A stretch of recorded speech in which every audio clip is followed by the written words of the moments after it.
So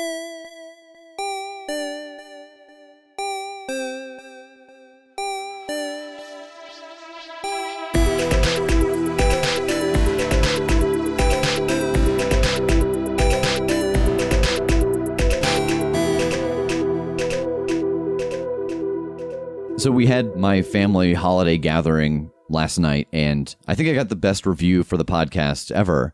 I think I saw. Oh, yeah? From who? My 17-year-old niece came up to me and said, hey, my boyfriend and his friends are really into D&D and role-playing games, so we listened to your show, and it's actually kind of cool. Good. End of statement. I can't tell which part of that is my favorite, the actually or the kinda. I think it's the actually, because that's a commentary on me, like on what she believes I'm capable of helping to create. You know, Uncle, or I don't know if she knows you by your first name or not. Well, I assume my niece? No, I make her call me Uncle Wentz. Uncle Wentz, yeah. Well, Uncle Rev, I thought you were kind of a dork before, but you know what? You're actually. But your tabletop role-playing game podcast is pretty lit. That's how I feel anytime somebody compliments anything that I do and says that it's like, oh, that's pretty cool. Hey, that's pretty good. Yeah. Like the word pretty, I know people put in to kind of like, they mean it as an emphasis, but to me, it's always, it's not just regular good, but it's pretty good. Right. As opposed to a qualifier that takes away. Yeah. So once they eventually get to this point, thanks for the compliment. Thank Karen. you. Yeah.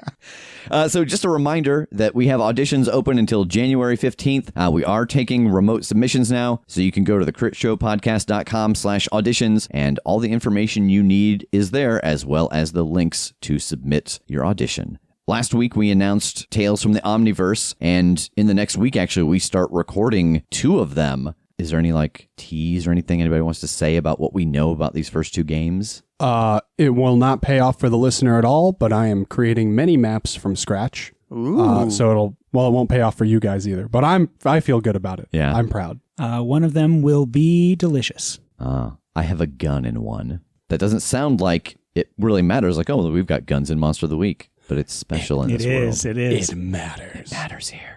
And next week, at the beginning of the episode, we will announce the new Patreon tiers. There are, I believe, 3 new ones. All of them have had just a little bit of tweaking done in response to the feedback that we have gotten from our patrons. And so those will all go live on our Patreon, patreon.com/theCritShow, on January 1st as the episode goes live, which I realize in hindsight means that 10 seconds after the ball drops, I need to run upstairs and submit the new text and everything to Patreon. So Happy New Year to me. I think that is all we've got for this week, so it's time to let the recap roll. So you're standing watch. As you are looking to the south, you hear... I want to see what that is. You turn around and standing on one of the dunes, looking down, you see 2 very large ant-men. The one that's flying draws its spear, and it gets right in front of the wagon and drags a line in the sand, and it points from the side of the line that's on the north to the side of the line that's on the south.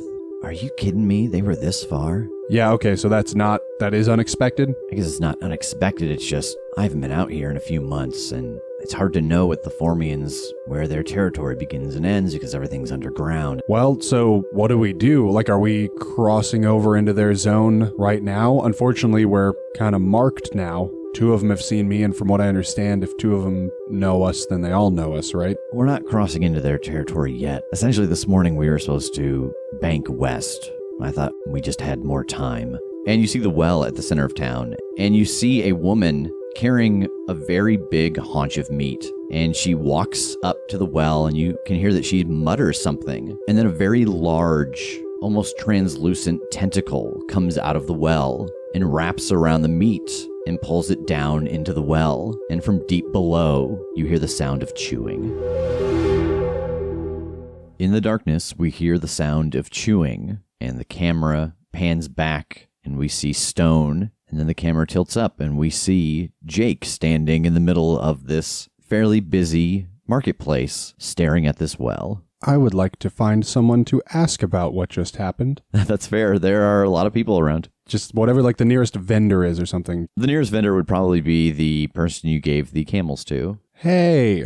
Oh, you come to collect the Stuck the camels already? No, I no. barely got them watered. No, I actually just had a question. Oh, yeah, all right. About the well. You know, when on our way here, I was told that like you make an offering to the well for the water, but it wasn't really explained to me like why or what takes the offerings. Can you explain that to me? Oh, sure. Offerings for the voice. The voice. Yeah, it's what lives in the well. It's what gives us all the clean water. The voice has tentacles? Oh, yeah? How come it's called the voice? Well, just because that was how we first encountered it, hearing it talk and all that. Okay. Does everybody hear it? Yeah, as far as I know. Oh, no, not Danny. Danny's deaf, so.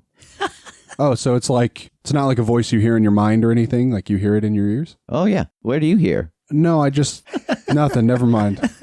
What is the voice? Like, taxonomically speaking, is it a creature? I don't think I quite ken your question. Like, it's not like a god, is it? Not that I know of. It's never asked us to pray to it or anything. Never smoked anybody. Is it friendly? Oh, yeah. I mean, it makes water for us. Makes it so we can have this town here. Can I talk to it? Yeah. Do I need the offering first, or? Well, if you're going to get water, I mean, that's usually why you go over to the well is to get water. So, yeah, you could take something, offer it up, and get some water. Okay, thank you. Yeah, have a good time. Oh no, what does that mean? What does he know that I don't? I guess I'll shop around for a haunch of meat. Yeah, no problem. There is a butcher here. What kind of meat you want? Oh, you know. Yeah, okay. It'll be an amount of money. Yeah, I mean, like, I guess I might as well just fill the water skins now and pay the tribute and have a conversation with the thing while I'm over there, while everybody sleeps. Yeah, you can get a good haunch of meat for a coin. Everything's a coin, so unfortunately the cheapest coin thing is a coin and the most expensive coin thing is a coin. All right, yeah, I'll do that. And I will take it over to the well and talk to it. So what are you doing? Like, paint me a word picture here. You've got this haunch of meat. You've got your water skins to refill. I think I go over and I like lean the haunch of meat against the well and just kind of like look over the edge a little bit and be like, hello. How are you? I'm good. How are you? I'm good. You're not from here. No, I'm just passing through. Oh, it's a very nice offering. I just ate, or I would take it right now, but I think I'll wait. I'm always a little peckish. And again, this large tentacle comes out of the well. And, you said you were looking down. It is completely pitch black. And the tentacle almost brushes your face as it comes out because it is almost like a jellyfish. Like it is just that translucent, but kind of opaque clear. It comes out and grabs a hold of the haunch of meat and pulls it down inside. So how thick of a tentacle are we talking? Like, does it fill the well on its way out? It does not. It takes up maybe a fourth of the well, so still pretty big. And when the haunch of meat vanishes into the darkness, you again hear this echoing, crunching sound. Is there like a bucket or anything on the well? Yeah. So can I just lower the bucket down to get water? Mm-hmm. Okay. I'll start lowering the bucket down to start filling the water skins. Hey, can I ask you a question? I don't know. I don't want to come off as offensive or anything, but what are you? Jake, roll Defy Danger with Charisma. Okay.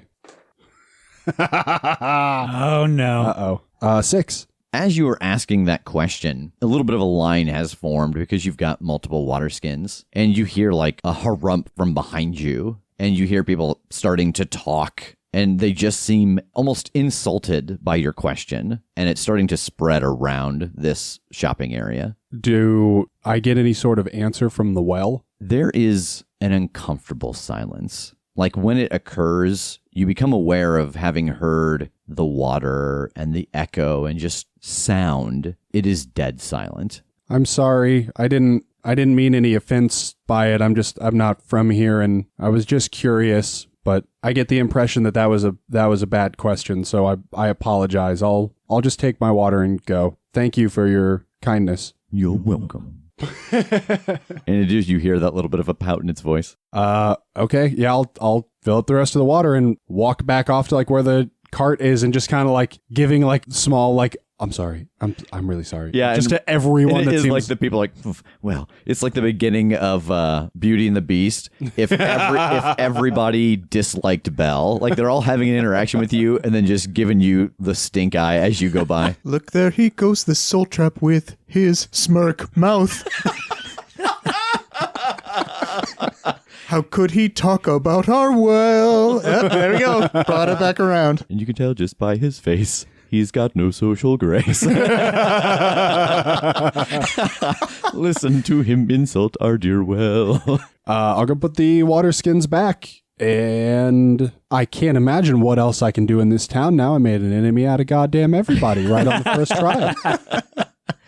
They're singing that song too, which is funny. Like it gets to the end and they just start over. Every time you close a door and you open it, they've started over again. So the rest of this day passes pretty uneventfully if there's nothing else you want to do. No, there's nothing else we needed in here. Yeah, just keeping an eye out. Okay. So the day passes and the sun starts to set and the rest of your group wakes up. Hey, how'd it go? I refilled the water skin. It cost us just a coin to get the meat for the offering. Okay. I did ask what the thing in the well was, and I upset everybody in the town. Then we should probably get out of here. Well, they didn't seem like they wanted to run me out or kill me or anything. They were a little harumphy. It was a faux pas. Yeah. And really faintly in the distance, you can hear the song closing out. For the 715th time. Who made the O sound? Landara. So you would have expected that? Well, it had never occurred to me to ask. Who did you ask? The thing in the well. Oh. And he talked to me afterwards. Oh, that's good. Like he didn't answer my question, but he didn't completely cold shoulder me. Yeah, that's good, I suppose. I say he, it, she, they. I have no concept. What did it say? It talked to you? Yeah, the people in town call it the voice. Oh, like in your head? Evidently not. I asked that too, and they kind of dragged me for it. No, it is just, it talks. Regular voice came in my ears. I asked what it was. Very, very pregnant silence. And then I apologized, and I thanked it for the water, and it said, "You're welcome," and I left. What the hell? Oh, it's got big translucent tentacles. I mean, it didn't seem that yucky. It was weird. I didn't expect it. Never seen anything like that come out of a well before, but... Yeah. Landara, you've been through here a few times? Yeah. Mm-hmm. You drank the well water? Yeah. Everything's cool? Yeah.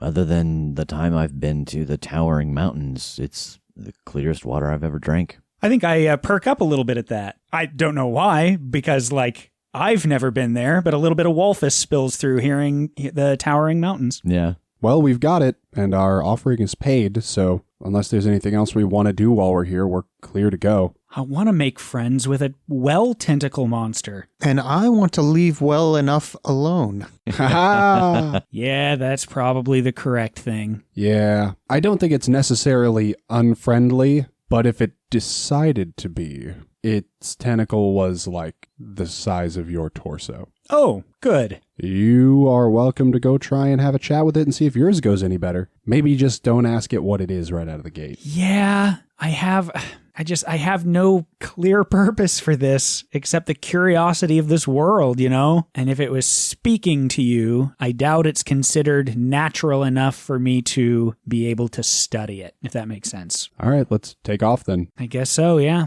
All right. And so you all go down and you get your camels and get the wagon set up, and everybody undertake a perilous journey to get you to isolation. And again, if you are the quartermaster, you get a +1 because of Trog, and if you are the trailblazer, you get a +1 because of Landara. I will trailblaze again.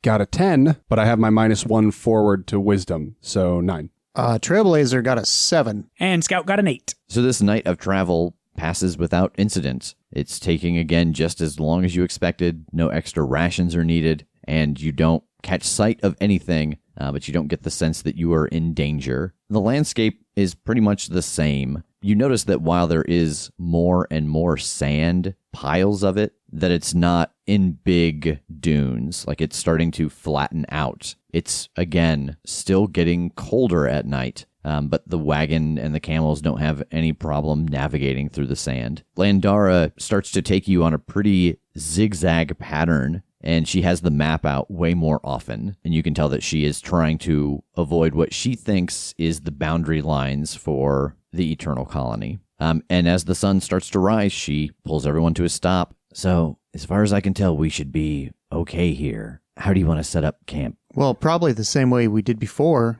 just making sure that we're not crossed over into their territory. You've been checking the map lately, right? Yeah, but as we've seen already, the map isn't always right. I haven't been out here in a while. Which side are we approaching from now? Which direction? So when she left Clearwater, she started to take you north again, and now the direction you've been traveling has been northeast. Do we all want to stay on the side of the wagon that would be the side further from their boundary just in case? Like everyone sleep on kind of the southwest side of it so that if we are in their zone, we're at least clearly we were trying not to be? Yeah, that's as good a thought of any. If anything, it seems like last time they gave you a chance, they weren't just attacking you. So maybe with this thought of, hey, look, we're trying, maybe we'll get a break if they do come along. Yeah, actually, that's a good idea. Could I see that for a second? And she gestures at your spear.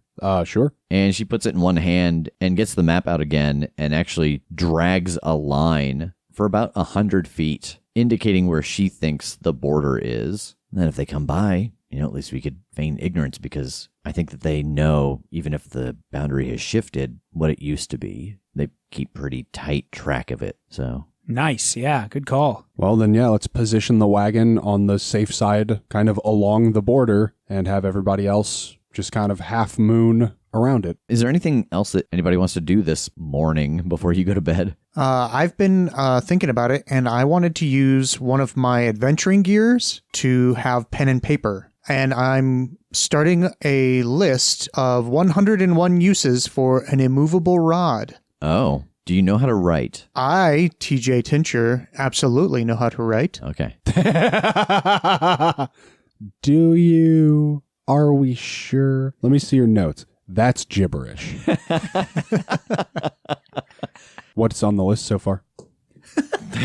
See, you don't even know how to hold a pencil. He teed up his own bit and wasn't prepared to execute it. Let's see. I have at least... There's more than half of a page already written here. 14 things here. Doorstop. Okay. A hanger, like a thing to hang things on. Pick the top 3. Paperweight. Unfortunately, those were the top three. Also, pull-up bar, hitching post, wheel stop, flag holder. I'm actually genuinely, now I want to have these in mind in case they come in handy. Sure. Waypoint.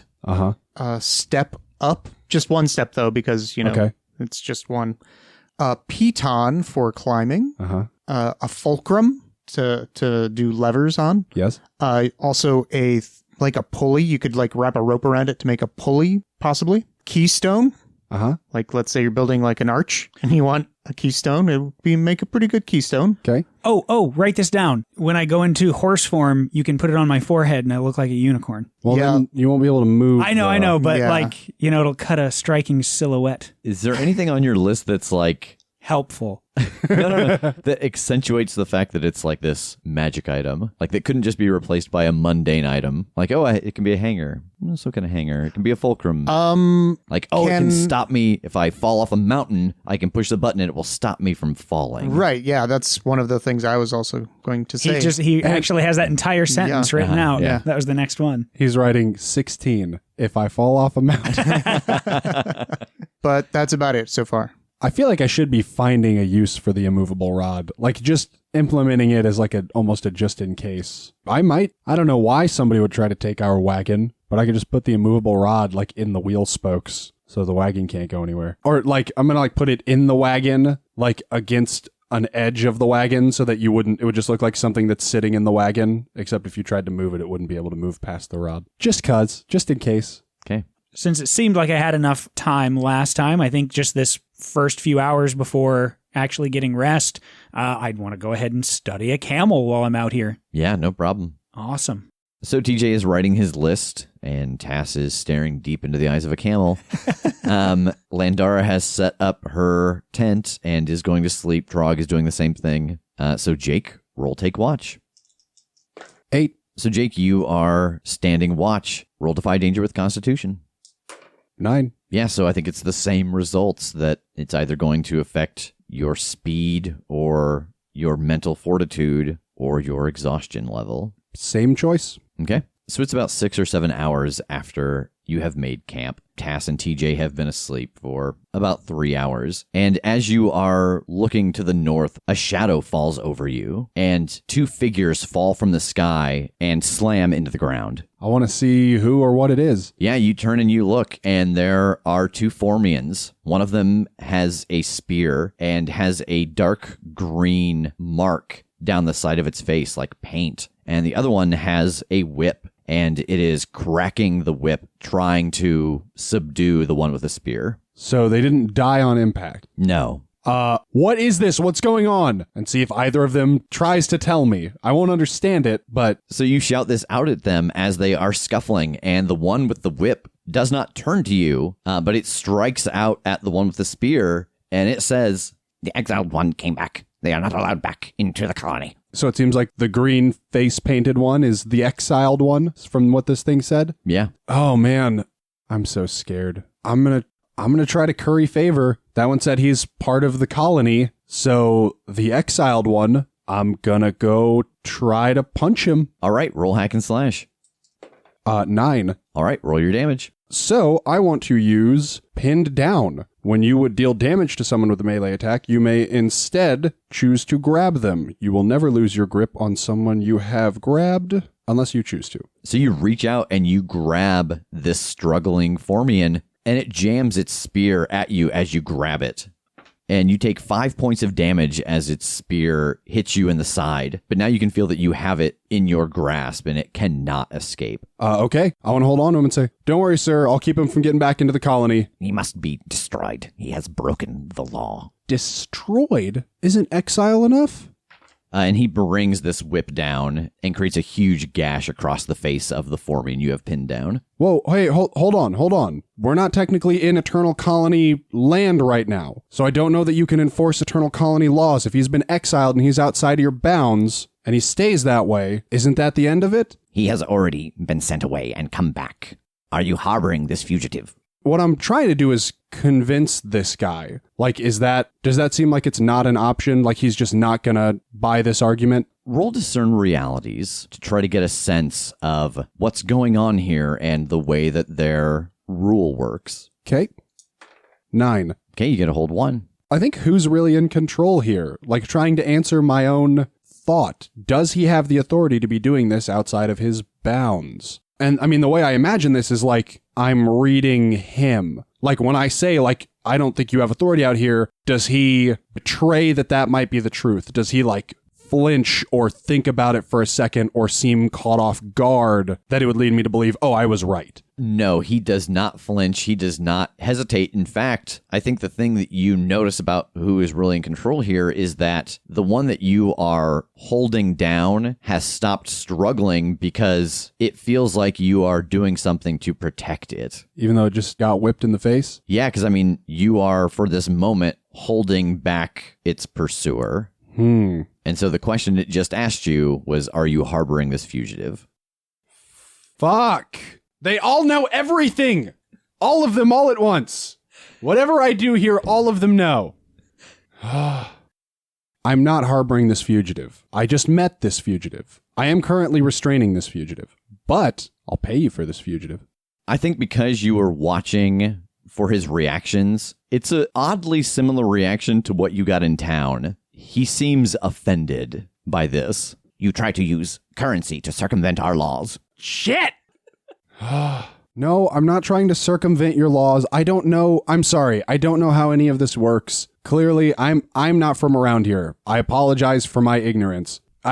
What did he do that you want him so dead for? He uncoils his whip again, and it seems like he's going to strike. And you can't tell if it is at the one you're subduing or at you. Doesn't seem like he's going to answer me, though, huh? It is not. God damn it. I'm going to toss him over to the guy with the whip. He doesn't seem inclined to tell me what's going on, but places in worlds have their own judicial systems, and it's not my place to decide whether they're right or wrong. So even if I might disagree with this, that's just not how the world works. I am not judge and jury. So I'm not Judge, Judy, and executioner.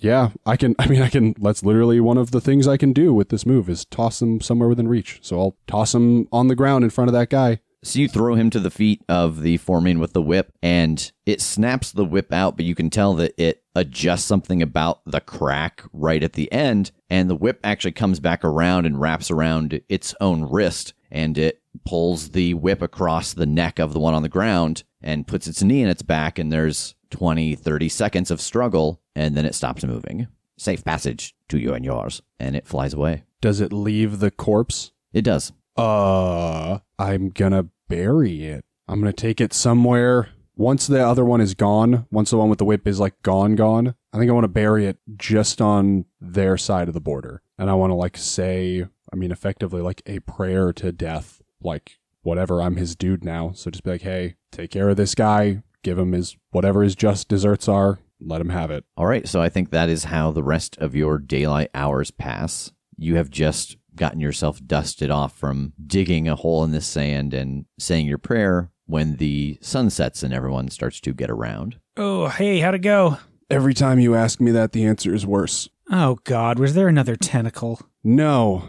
A Formian killed another Formian, which he referred to as an exiled one, right in our zone. Oh, God, so some kind of civil war type thing? Landara, does that sound like anything to you? Yeah, I mean, you can be exiled from the colony for breaking a law of the colony. They mark you with paint or a scar or a tattoo. It's different depending on the colony, but the Eternal Colony marks you with a green mark on the face. Yeah, I mean, that's what he had. They wouldn't tell me what he was exiled for, but I figured it better off honoring their laws than making an enemy of the entire colony. Yeah, man, that's fair. Landara, about how much time do we have left on this, do you think? In the sense of all of us traveling in a big group, I'd say 4.5 more hours probably. After that, it's probably another half hour away, but I don't imagine we want to ride up to it on a bunch of camels with a wagon in tow. Yeah, right. So what, we'll travel the few hours and then stop and send you in as a bug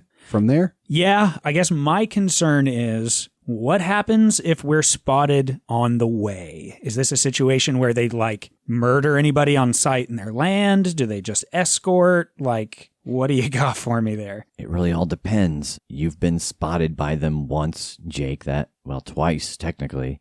So we've been seen skirting around the outside of their territory. If you're caught on their land, it's usually a, why are you here? And if the reason is good, you can pass through. Or if the reason is bad, you're turned away. And if you try to hem and haw about it, then it's going to turn into a fight. Sure. And just for the record, it breaking into a fight will then put the kibosh on any chance we have. Yeah, it'll basically be the equivalent of breaking a law in their city. Cool.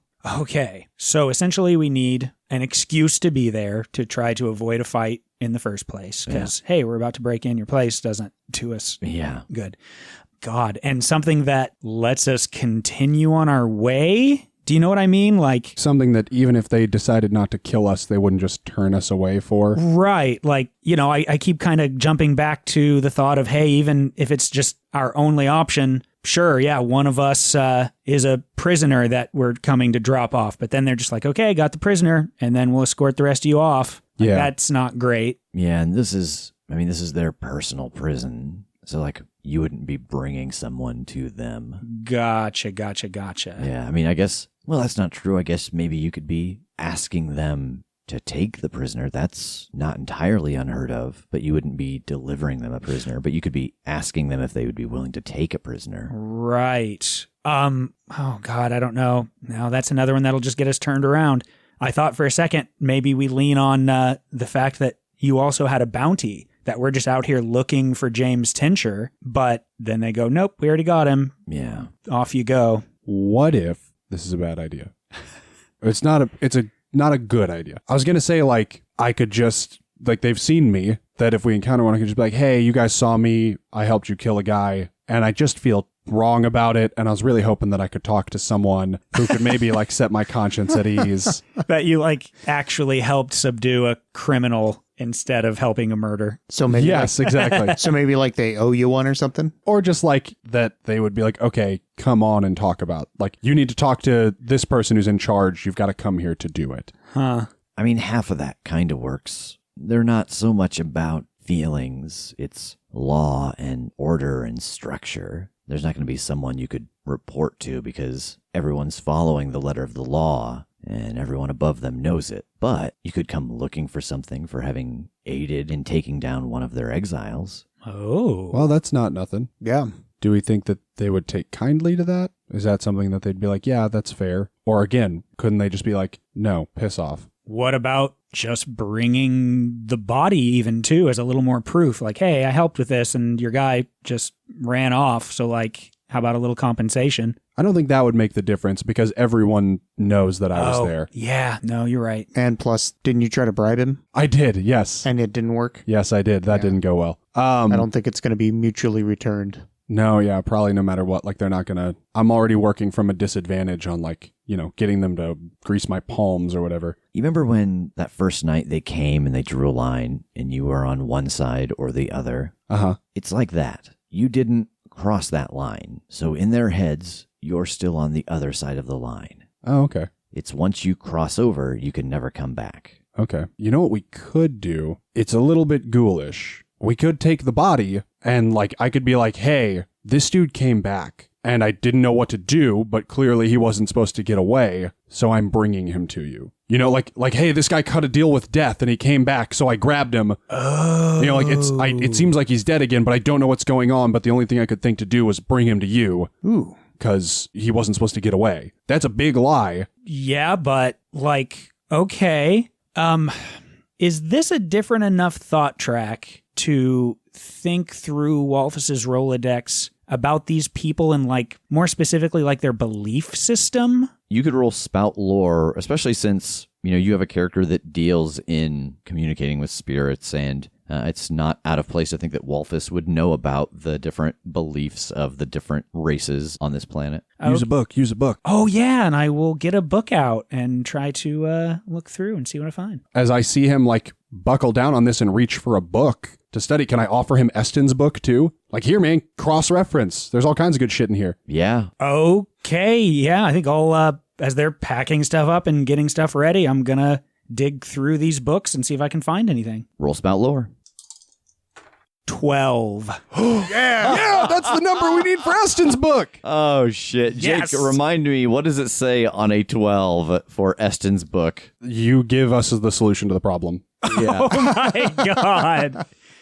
Yes. So what is the problem you're trying to solve? Is it if you encounter them, how to not get turned away? Is it how to ensure you all get into isolation? What is the specific problem you want the answer to in regards to the Formians? I think it's if we get encountered, how are we allowed to stay, right? Yeah, I guess the question would be, if we are spotted by them, how can we continue on to our goal? So the thing that you find in Eston's book is that the Formians are not superstitious about death. They just have a different understanding of it. Because as far as they are concerned, whenever a Formian dies, the spirit of that Formian is reborn from the queen, so that there is never a member of the colony fully lost. So if you were to take this body with you that you have buried and tell them that it came back, they would want to question you and examine the body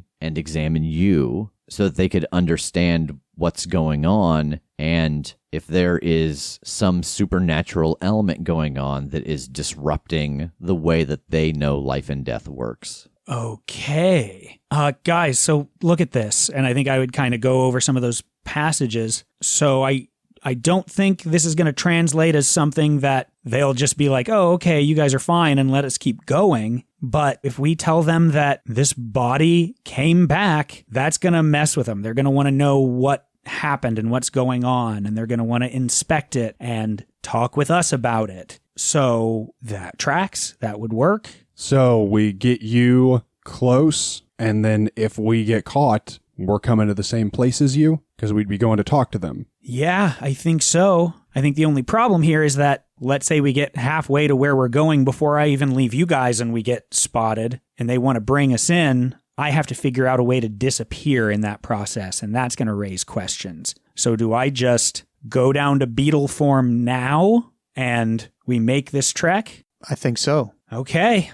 I'll help unbury this dead dude. Yeah, I don't love that. Is it grave robbing if I made the grave? No, bro. No. Good. Yeah, dig him up, and I guess I'll spend a charge of my adventuring gear to have, like, rope and a sack over his head. You know, like, so that it looks like it's a prisoner that I was bringing in, and for some reason he's limp now. And where are you putting him? I think in the back of the wagon, like laying on his side or something in the back of the wagon. Okay. And what are you going to do with the spare camel? Just let him go. No, that's probably not a good idea. We could just have the other camel trailing behind on a lead behind the wagon. Yeah, that's true. Or we could, like, put the dead Formian on the camel.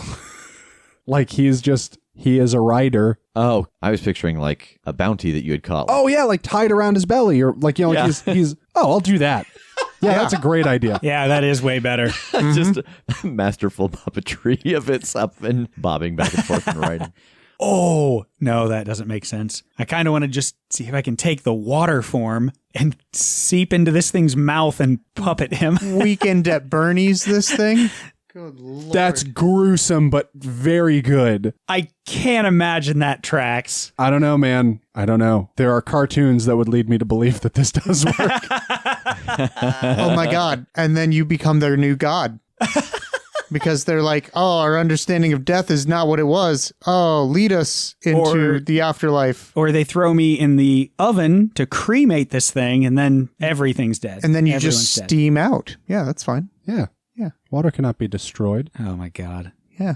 It's the circle of water. I was water and I got stabbed. I don't think... I don't think that that's going to help. You just turn into a rock then when you're in the oven, and then you're fine. Original plan. I'm the bug. Okay. You're the do bug. this. I tie this guy like laying crossways over a camel where like his hands and feet are tied under the camel's belly so he couldn't move, quote, unquote. And then that's how we'll present him if we have to present him. Like, oh my God, he came back. I tied him over the camel. He's not moving anymore. He might have died again. All right, Tass, roll your shapeshift. Okay. Are you kidding? Oh. Are you serious? Oh boy. 5. All right, so you all get loaded onto the wagon, onto your individual camels. You get the other camel tied up to the back, and you get the body of the Formian slung over the camel. Tass, like, whose shoulder were you going to ride on? Probably TJ's, because I had the idea that if anybody's going to get close, I'm going to hide in his beard. Ugh. So you stand over next to TJ and you do your shapeshift and you turn into a fire beetle. And TJ, this little fire beetle appears where Tass is standing and it starts to fly towards you. And then it seems like it's kind of caught up in the wind, like it's starting to fly away from you. Tass, I'm over here, Tass. I'm gonna see if I can't catch him. Maybe the wind's too strong for him. Yeah, you reach out and you snag him and you tuck him into your beard and you can feel the fire beetle crawling around inside of your beard. And Tass, from your point of view, there is no Tass. There is only the fire beetle. And this is your life now.